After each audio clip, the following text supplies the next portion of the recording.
Hey guys, welcome back to an interesting video on Wild Rift. Today I'm back with a Zeri updated complete guide for patch 5.3b and onwards. But of course, as usual, before we really get into the nitty gritty, of course don't forget to check out Zeri's basic guide for her skills, leveling order, tips and tricks, as well as a couple of combos. But with that said, now let's jump into taking a look at her items. So really with her items not much has changed. The main real thing that has changed is moving runans, right? So with Zeri you always kind of have a dilemma because Zeri kind of wants a lot of items early, right? She wants Bloodthirster as the first item for sure, but after Bloodthirster, what do you go, right? You have a choice between Solari Charge Blade and Runans. Now, if you go for Runans, you're kind of delaying your crit. And furthermore, if you go for Runans and Solari back to back, like let's say you go Bloodthirster into Solari into Runans, or Bloodthirster into Runans into Solari, you're having two attack speed items in a row. And of course, this is going to overcap Zeri's attack speed, which is going to convert it to AD, but the conversion is not very effective, so you're kind of losing out on a lot of attack damage, which you would get if you get something like IE or Mole Reminder. So really, there's no real solution to this. It's kind of like what you personally prefer. There was a time where I preferred going for Runans as a second item, and then go into something like Shield Bow because I didn't want to get Solari after Runans because, as I said, getting two attack speed items in a row for Zeri is not very good. But there's also times like now where I, decide that I do prefer going for Solari second, which then pushes Runans to last, because when you get Runans really late, you kind of have the kind of small issue that you're only gonna be able to hit the first target if you don't have your E active, because if there's a tank in front, you're not gonna be able to hit the squishy at the back. So we've talked a lot about the items already, but now let's go step by step, one by one. So first we have the Gluttonous Greaves for the AD and the Omnivamp. We have the Bloodthirster, just for all the good stats as well as the physical vamp. Then we have Charge Blade, giving you that little bit of attack speed as well as more ability haste to cast your abilities more often, and of course getting that extra passive whenever you cast your abilities, you get that extra magic damage on your autos, which of course Zeri can spam her Q quite a bit, so she can proc Charge Blade quite a lot. Then the classic combo of IE for more damage as well as more reminder for armor pen and grievous wounds. And as I said, as a last item, we want to go for Runan's Hurricane because that is really kind of a need must-have item for Zeri, where of course you can allow her to attack multiple people, at the same time. So anyways, regardless, next up we are going to go for the Lethal Tempo. So Lethal Tempo does of course give you that bonus attack speed and bonus attack range. Of course going to come in really handy. And then we have Brutal because we auto attack quite a bit, and we have Giant Slayer to counter the tanks, but of course we can also go for coup de grace if needed. And we have Bloodline here, and Bloodline of course does give you the extra healing. You can also go for Alacrity here for more attack speed, but again, this is going to eventually overcap on your attack speed from your Charge Blade and your Runans and your Lethal Tempo as well. So I prefer to go for Bloodline overall because I don't really want the AD conversion. Now next up we have the Bone Plating, of course, with defensive capabilities, and finally we have the Ghost as well as the Flash for your summoner spells. You could go for Exhaust, if you're into multiple assassins. Generally, Ghost is very well, combos very well with your ult and gives you a lot of mobility, and that's just really helpful. So with all that said, now let's move on to talking about the gameplay. Okay, so now taking a look at the gameplay, of course, a gentle reminder as usual to, of course, don't forget to like, comment, and subscribe. Any questions, queries, or remarks, feel free to leave them in the comments below, and I'll, of course, be sure to address them. So first thing I want to say is I want to actually apologize at the very beginning because what I did here was basically I knew, because this is a replay, right, so I knew the timing that I died, so I wanted to get some other things done in real life, so I left the recording to I left the replay just to record using my iPhone's recorder, and I accidentally tapped on Nami instead of Zeri. So unfortunately, you guys are gonna have to be seeing Zeri on the periphery because our center is Nami. Now, thankfully, I do die relatively early on in the game, so that's kind of a little bit of a spoiler. So then we're going to actually refocus on Zeri after that one. But for now, we're going to have to take a look at Zeri via Nami's point of view, which honestly is fine because we can still kind of see what I'm doing, which is not very much, to be very honest. And here we are playing with a Nami and we are against a Jinx and a Karma. Now, Jinx and Karma is a little bit anti-synergistic because Karma is a very strong lane bully and wants to fight in lane, whereas Jinx kind of just wants to farm and get to late game. So they don't really synergize in that aspect. However, later on in the game, Karma can of course give her E to Jinx for a movement speed boost as well as a shield, which is going to help Jinx out a lot. And yeah, so for now, Zeri is actually a really decent laner, not the best, not the worst. All you really want to do is the CS, right? And Jinx doesn't really want to fight you either, although Karma of course does. She wants to poke you out. But, as far as it goes, all we really want to do is just secure minions, minimize taking poke from Karma, and try to trade, whenever we can. Now here, unfortunately, we take a relatively bad trade because Karma is able to hit the root, and that of course means that they are going to be able to deal a decent amount of damage to us. But you can see that in the long run, of course Nami just got hit by a W over there, but in the long run, we're fine. We can heal up a little bit with the Bloodline, and when we get the Gluttonous Greaves, you can heal up a little bit off of the Gluttonous Greaves as well. So, it's honestly, so far 2 minutes in the game, very, very tame. Nothing really has happened. I'm farming, Jinx is farming. I unfortunately pushed the wave a little bit too far in, and the wave is kind of a little bit stuck outside their tower for now. However, we know that Riven just ganked top, so we know we're not going to get ganked here, so we're absolutely fine. And we're not scared of getting ganked at all. Now here, Jinx is caught by Nami Bubble, already wastes the traps, the chompers, so we are going to be able to get off a lot of a better trade. Now Karma has absolutely no mana, although me and Nami are running low as well. We know that Karma is out of the fight, whether or not she actually successfully backs, she's not in the fight. Even if she doesn't back, she has no mana to cast spells, so she's effectively out of the fight.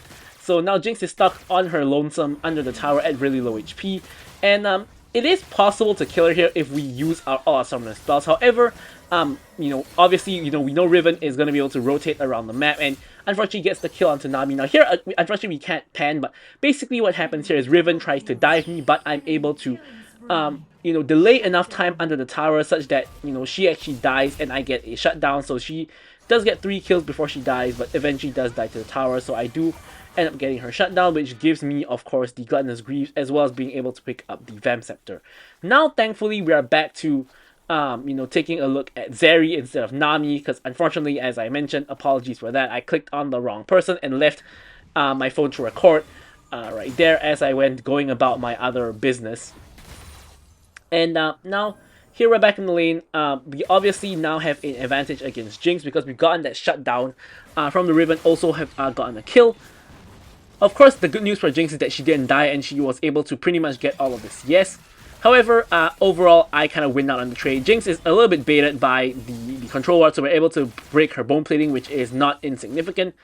And of course, we see an uptick in Jinx players because of the Arcane Season 2, being out right now. And of course, the final few episodes are coming, really, really soon. So, definitely, not surprising whatsoever that we can see a lot of, but a lot of Jinx players. I think the final episodes are coming out in like two days time or something like that. And yeah. Also, of course, that means that we're gonna get the new Jinx and Vi skin from the Arcane Pass, in like about 2 or 3 days time, which is also, gonna be pretty exciting. They probably are gonna look pretty good. Haven't really seen any leaks. I personally haven't seen any leaks, although I'm pretty sure that there are. Anyways, now back to talking about Zeri. We're just pushing in the wave. Nothing really too interesting is happening. Zeri is kind of a champion that you can't really fight in lane unless the enemy team gets caught like by CC or you get a gank, things like that. You probably don't really want to all in the lane. I like you see here. Basically, the enemy team overextends here and gets caught in CC, which is exactly what I was mentioning, and they both just die. So, I did not really time that what I'm saying that with this actual kill. I know I said I know what happens because I do, but I didn't actually remember that. But yeah, it's pretty funny. Because right as I was mentioning, you can't really get kills in lane unless, the enemy team makes a mistake. It's exactly when the enemy team decides to make a mistake and overextend by a ton. Now my team here is really overextending as well, trying to get extra kills after the dragon. Now, Riven tries to run everyone down. Unfortunately, she could have gone like a triple kill here, but unfortunately she was not able to get the resets in time and reset her ulti, so she ends up only getting 1 kill, and I end up killing her in return. And that puts me to 4 kills. 2 on the Riven and 2 on the bot lane, giving me enough gold to pick up my Bloodthirster as well as an additional dagger. of course building into Slurry Charge Blade. So again, as I mentioned, an alternative build for Zeri, crit is to go into Runan's Hurricane second and then go into Shield Bow. You could even go for a Shield Bow first item, although I'm personally not a fan of that. And then just go for your standard IE and Mortal Reminder as your final items. On-hit Zeri is still viable, the one where you basically go for Terminus first item and then into like, items like Bork, for example. It is still viable, but ever since on-hit items got nerfed, definitely crit Zeri has become way more popular. And I will say that the on-hit item nerfs in general have not affected the on-hit champions as much, in the sense that, for example, like the best on-hit champions, like or rather champions that have on-hit as their best build, like Varus, like Kaisa, I still believe that the on-hit build is the best way to build them. But for other alternative champions like Caitlyn or Zeri that are not traditional on-hit builders that build on-hit because on-hit was really broken, that is where on-hit has really fallen off, in a sense that they don't build on-hit anymore. Zeri now mainly builds crit. Of course, same goes for Caitlyn, where she rushes the Stormrazor. Now Jinx is taking a bunch of damage because she's alone under the tower, and is 1v2 against me and Nami, who of course did not rotate to the Herald fight. This actually allows us to take down the first tower of the game, getting all the plates as well, which is putting us very, very far ahead. If you take a look at the current situation, we have 7k gold, and the most gold on the enemy team is like Garen and Riven, who have like about 5.5k gold at most, which is on par with my Ahri, by the way. So at the current moment, my team has a pretty huge lead, mainly through myself as well as Ahri. Speaking of which, I'm going to join Ahri in the mid lane, and we can either go ahead and contest the Herald, or we can try to push mid lane while the enemy team is trying to do the Herald. So it looks like Ahri is going for the Herald contest. Seraphine is taking like a second to aim her ult apparently, but here I'm trying to go in. Seraphine's 1 HP, I'm going to flash forward, get the kill on her, and then go ahead and go for the Jinx.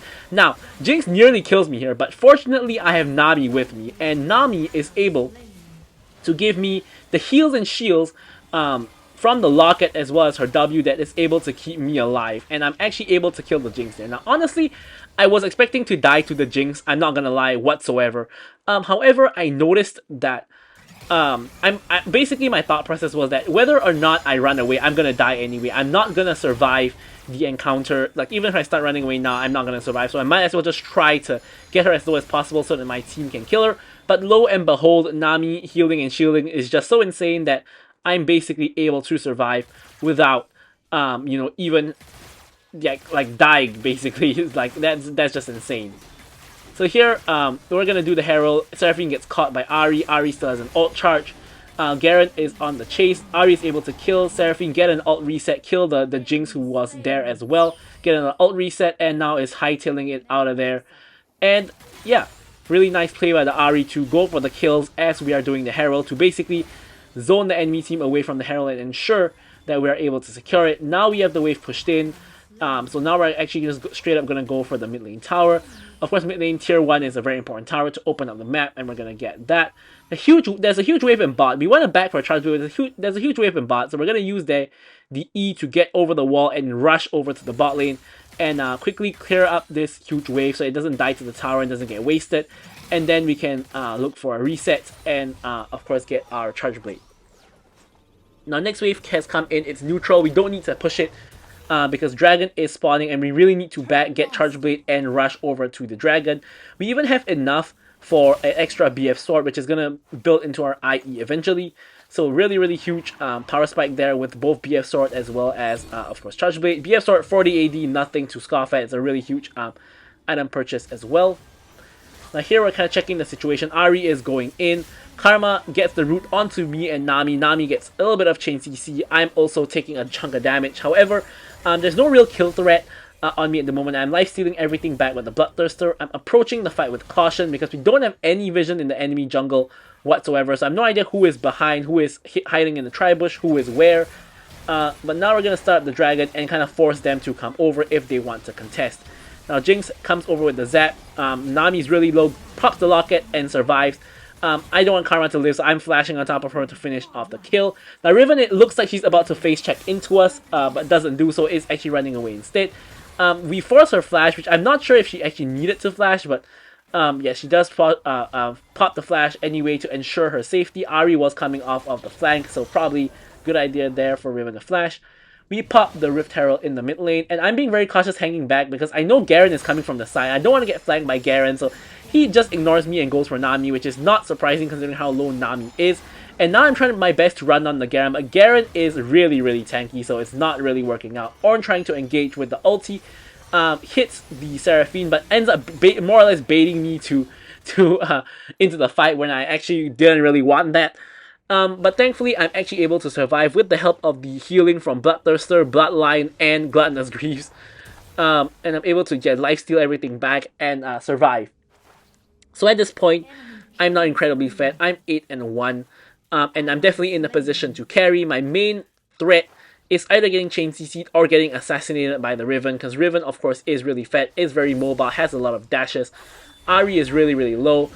Jinx probably trying to line up a... actually, she doesn't have ult, but Ahri is in a little bit of a danger. Jinx, I'm not sure why she stepped all the way up there, but I don't want to dash forward and commit because Garen is there, and again, because I don't have Runans, Garen is just going to step up and block all my shots against the Karma and the Jinx. So even though there was Seraphine and the Jinx, even though there was a really nice catch there by the Nami, unfortunately I can't capitalize, and Nami instead actually gets caught as we step up. Thankfully, I'm Zeri, and I can't tell you the number of times I escape because I'm Zeri and I can jump over a wall. Like, it's not just about jumping over a wall. Like, Lucian can do that, for example, but it's not just about jumping over the wall, but it's jumping all the way to the far side of the wall, such that if someone flashes to follow, they're not even going to reach you, right? So that is really, really huge. So now I'm going to back, I'm going to pick up my IE, and I'm going to head back out to the top lane to clear the wave that's pushed all the way into our inhibitor. Seems like Ornn has the same idea. Would be good if I can get the farm though.